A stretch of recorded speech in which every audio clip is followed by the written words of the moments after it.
ব্যবহৃত হয়, একদিকে তো আমরা লিটারেলি মানে একেবারে শব্দার্থ ধরে করিডোরের এই আইডিয়াকে, এই ভাবনাকে সেনাপ্রধান রক্তক্ষয়ী বা অনেক রক্তপাত সৃষ্টি করবে এরকম করেও অনুবাদ করতে পারি। কিন্তু ব্রিটিশ ইংরেজিতে সাধারণত কথ্য ভাষায় ব্লাডি শব্দটি যখন কোনো শব্দের আগে ব্যবহৃত হয়, বুঝতে হবে যিনি বলছেন তিনি ক্ষুব্ধ, রাগান্বিত এবং তিনি এই বিষয়টিকে ভীষণভাবে বিরক্তিকর এবং ফালতু একটা আইডিয়া বলে মনে করেন।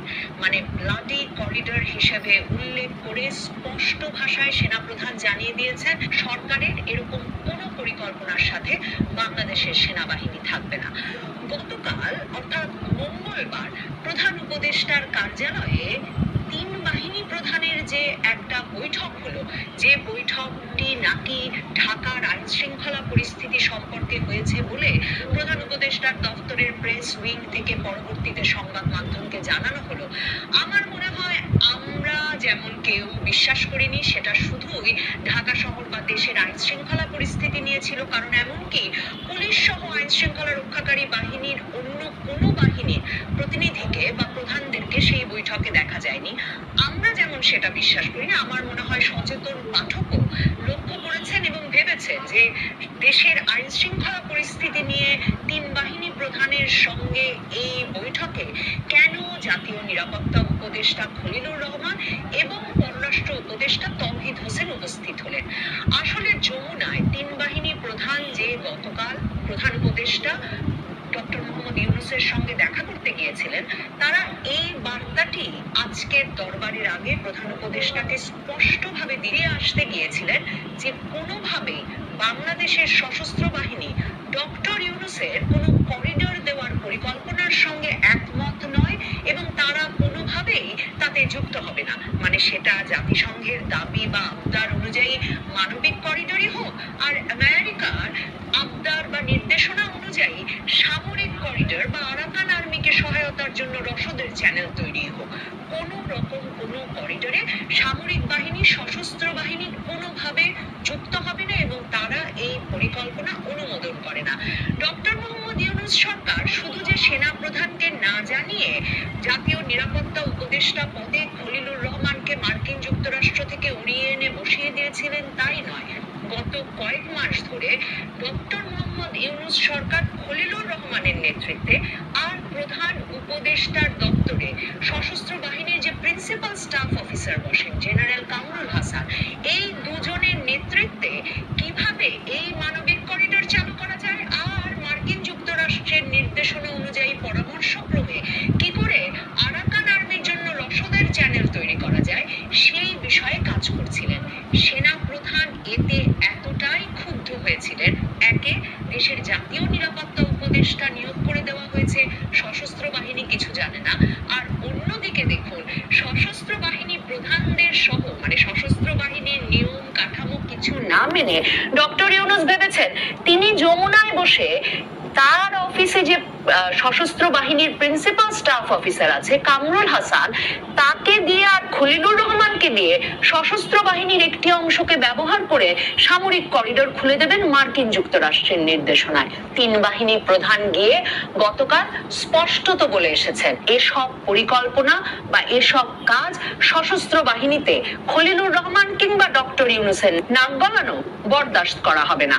এই বিষয়টি নিয়েও যে আজ দরবারে আলাপ হয়েছে কিংবা সেনাপ্রধান তার সেনা কর্মকর্তাদের সরাসরি ইঙ্গিত দিতে চেয়েছেন, সেটা পরিষ্কার হয় সেনাপ্রধানের একটা মন্তব্যে। সেনাপ্রধান স্পষ্ট করে বলেন যে বড় বড় সিদ্ধান্ত এই অন্তর্বর্তীকালীন সরকার নিয়ে ফেলছে সশস্ত্র বাহিনীকে, আর্মড ফোর্সেসকে ডার্কে রেখে, অন্ধকারে রেখে, এটা বরদাস্ত করা হবে না।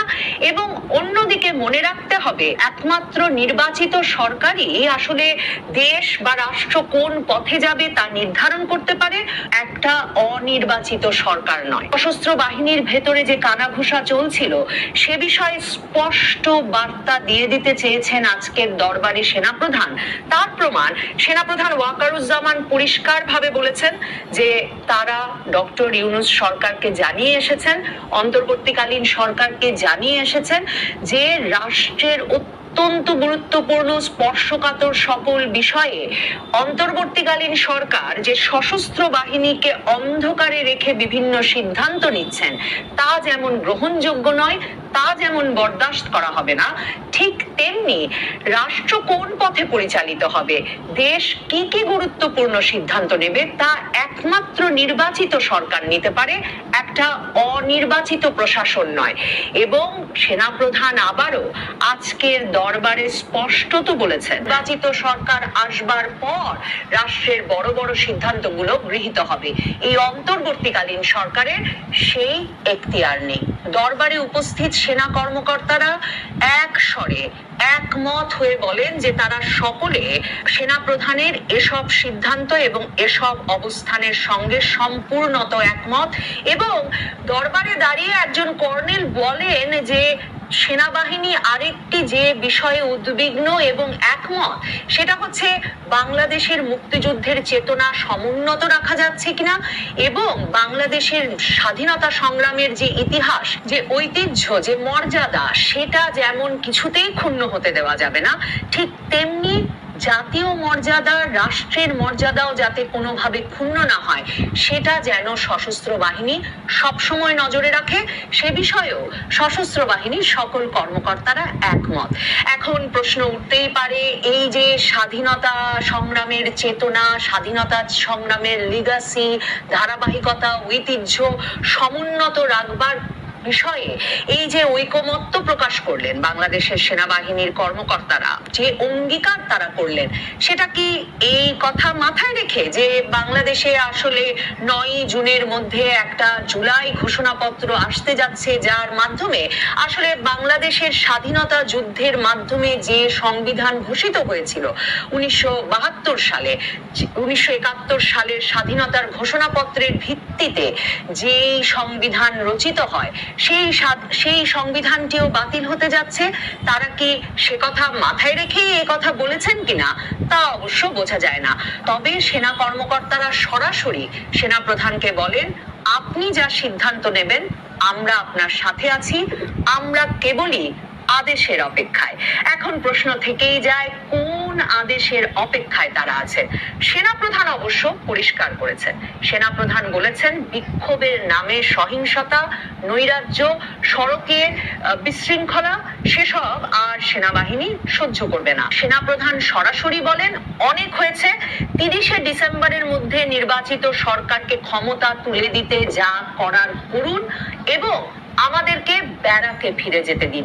এই কথা তো সেনাপ্রধান আসলে সেই ফেব্রুয়ারি মাস থেকেই বলছেন যে তিনি তার 30,000 সৈন্যকে নিয়ে দ্রুত ব্যারাকে ফিরে যেতে চান এবং তিনি চান একটা সুষ্ঠু, অবাধ, অন্তর্ভুক্তিমূলক নির্বাচন।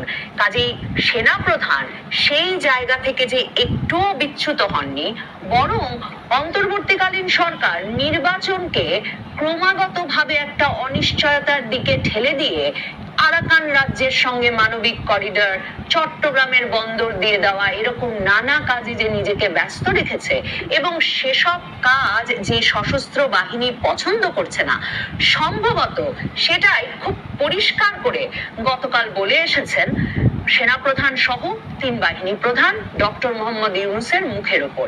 এবং সেই প্রতিক্রিয়াতেই দেখা যাচ্ছে খলিলুর রহমান, জাতীয় নিরাপত্তা উপদেষ্টা, সেনানিবাসে যখন দরবার চলছে তিনি তখন এক প্রেস কনফারেন্স করে সাংবাদিকদের ডাক দিয়ে জানাচ্ছেন যে করিডর নিয়ে নাকি কারো সঙ্গে কোনো কথা হয়নি বাংলাদেশের।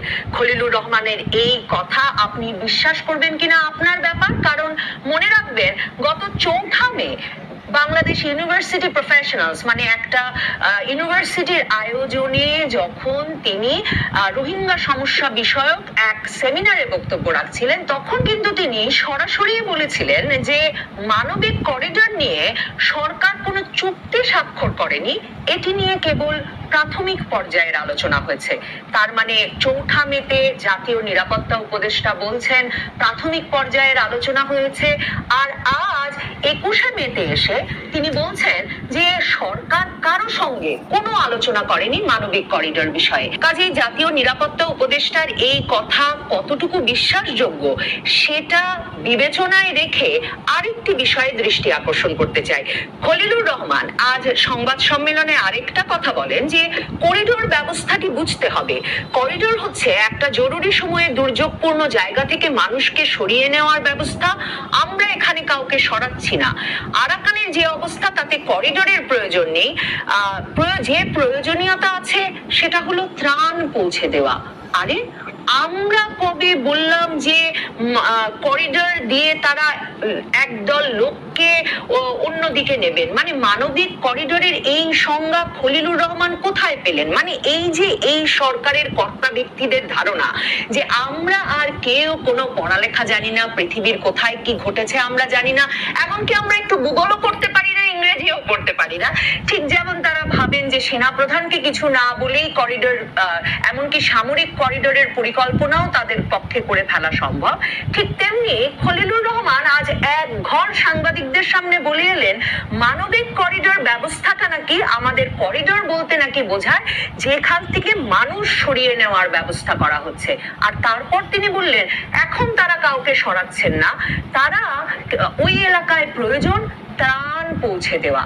জাতিসংঘ তো ত্রাণ পৌঁছে দেওয়ার নামেই বাংলাদেশের কাছে করিডোর চেয়েছে, এবং সে কথা যখন ফেব্রুয়ারি মাস থেকে এই নবনীতা চৌধুরীর বয়ানেও নানা সূত্র থেকে আপনাদের সামনে তুলে ধরতে থাকলাম যে বাংলাদেশ এই নিয়ে আলাপ করছে, এদিকে আগাচ্ছে, এবং পৃথিবীর কোথাও মানবিক করিডোর শেষ পর্যন্ত তার নিরাপত্তা ধরে রাখতে পারেনি। শেষ পর্যন্ত ওই করিডোর দিয়ে শুধু ত্রাণ যায়নি, মাদক গেছে, অস্ত্র গেছে, এমনকি সশস্ত্র যোদ্ধা এপাশ ওপাশ হয়েছে। এই সব আশঙ্কার কথা যখন পৃথিবীর কোন দেশে কি হয়েছে সেসব উদাহরণ তুলে ধরে এই নবনীতা চৌধুরীর বয়ানে নিয়মিত আলাপ করছি, তখন লক্ষ্য করা অত্যন্ত গুরুত্বপূর্ণ যে প্রথম বাংলাদেশের সংবাদ মাধ্যমের সামনে এপ্রিল মাসের শেষে পররাষ্ট্র উপদেষ্টা তৌহিদ হোসেন হঠাৎ করেই কিন্তু বলে দিলেন যে বাংলাদেশ মানবিক করিডোর দেওয়ার ব্যাপারে নীতিগত সিদ্ধান্ত নিয়েছে। পররাষ্ট্র উপদেষ্টাও মন্ত্রী, জাতীয় নিরাপত্তা উপদেষ্টা হিসেবে খলিলুর রহমানও আছেন মন্ত্রী পদমর্যাদায়। তাহলে কি পররাষ্ট্র উপদেষ্টা না জেনেই বলে দিয়েছিলেন সংবাদ মাধ্যমকে যে মানবিক করিডোর দেওয়ার নীতিগত সিদ্ধান্ত হয়েছে? দেখুন, পররাষ্ট্র উপদেষ্টা তৌহিদ হোসেন এ কথা না জানালে এখন পর্যন্ত যখন খলিলুর রহমান লেফটেন্যান্ট জেনারেল কামরুল হাসানের সঙ্গে মিলে ডক্টর ইউনূসের পরামর্শে মানবিক করিডোর, সামরিক করিডোর সবকিছু দেওয়ার কার্যক্রম চালিয়ে যাচ্ছিলেন, তখনও এটা বলবার বা এটা ভাববার সুযোগ থেকে যেত যে খবর হয়তো মিথ্যে, ওইদিকে তলে তলে এই খলিলুর রহমান, কামরুল হাসানরা পুরো কাজটি বাস্তবায়নে এগিয়ে যেতেন। এই কথা বুঝেই কিন্তু পররাষ্ট্র উপদেষ্টা তৌহিদ হোসেন তখন এপ্রিলের শেষে সংবাদ মাধ্যমের সামনে বলে দেন যে মানবিক করিডোর দেওয়ার নীতিগত সিদ্ধান্ত নিয়ে ফেলেছে সরকার। তারপর থেকেই রাজনৈতিক দলগুলো এবং সংবাদ মাধ্যম লেখালেখি শুরু করে মানবিক করিডোর দেওয়ার নিরাপত্তা ঝুঁকি সম্পর্কে, যার প্রেক্ষিতে সেনা প্রধান, নৌবাহিনী প্রধান, বিমান বাহিনী প্রধান গতকাল গিয়ে জানিয়ে এলেন সকল খোঁজ খবর নিয়ে যে এমন কোনো পরিকল্পনা সশস্ত্র বাহিনীকে এড়িয়ে গিয়ে চলবে না। এই ধরনের কোনো করিডোর দেওয়ার পরিকল্পনা, ভাবনা, বাস্তবায়ন অ্যাপ্রুভ করে না, অনুমোদন করে না বাংলাদেশের সশস্ত্র বাহিনী।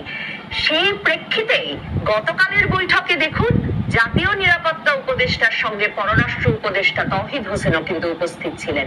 এই পররাষ্ট্র উপদেষ্টার মানবিক করিডোরের খবরটি সংবাদ মাধ্যম সহ দেশবাসীকে জানিয়ে দেওয়ার অপরাধেই পররাষ্ট্র সচিবের চাকরি গেছে। পররাষ্ট্র উপদেষ্টার সঙ্গেও ডক্টর ইউনূসের সম্পর্কটা হয়েছে খুব খারাপ। যাই হোক, সেনা প্রধান আজ দরবারে পরিষ্কার করে দিয়েছেন যে সশস্ত্র বাহিনী আসলে ডক্টর ইউনূসের বিদেশের বিভিন্ন রাষ্ট্রের সঙ্গে এসব বড় বড় পরিকল্পনা নিয়ে এগিয়ে যাওয়ার বিষয়টি, প্রবণতাটি আসলে কোনোভাবেই পছন্দ করছে না। সেনাপ্রধান আরেকটি কথা কি বলেছেন জানেন?